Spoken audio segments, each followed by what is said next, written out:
Здравейте, аз съм Чар от Център по рехабилитация Физиохелт и днес ще си поговорим за една грешка, която някои от вас допускат при силовите си тренировки, при някои упражнения и в частност тези упражнения са тяга, мъртва тяга, т.е.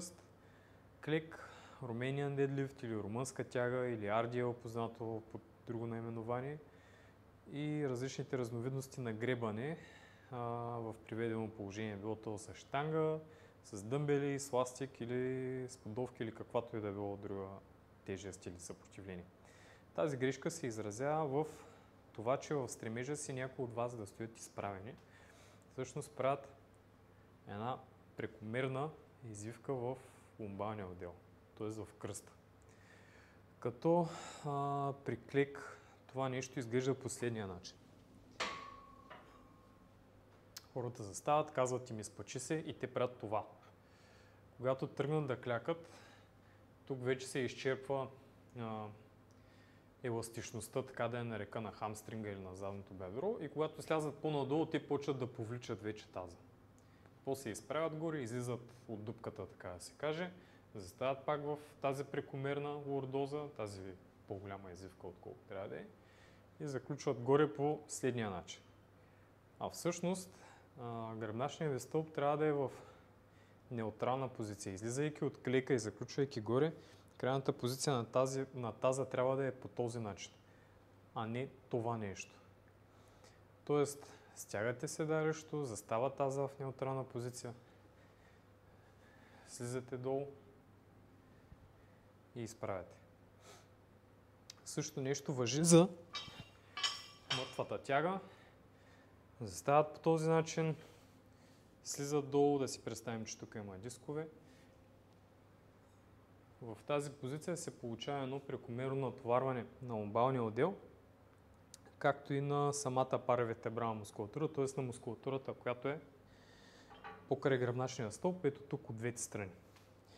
При RDL и при гребане с щанга, хората пак им казват изправи се хубаво, те се изпъчват, огъват кръста и правят ето това нещо при RDL, а при гребането с щангата правят това, стоейки в тази позиция.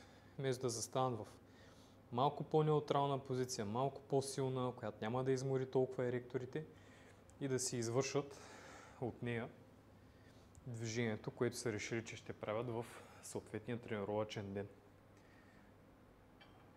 Съответно, хубаво е до някаква степен да искате обратна връзка, дали от някой познат, който тренира с вас, дали от инструктор, може да си правите видеа, докато до момента, в който започнете да усещате къде всъщност е неутралната позиция.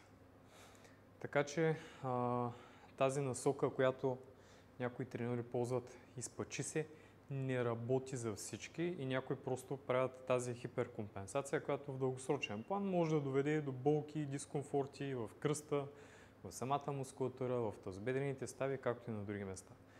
Така че наблюдавайте се, намерете някакъв начин да получите обратна връзка за позицията на гръбначния ви стълб по време на тези упражнения.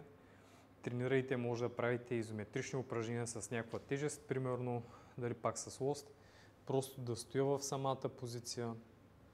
Мога да тренирам само при клека заключването горе, просто да стегна седалището и квадрицепсите, и мога да тренирам крайните позиции като отделни елементи.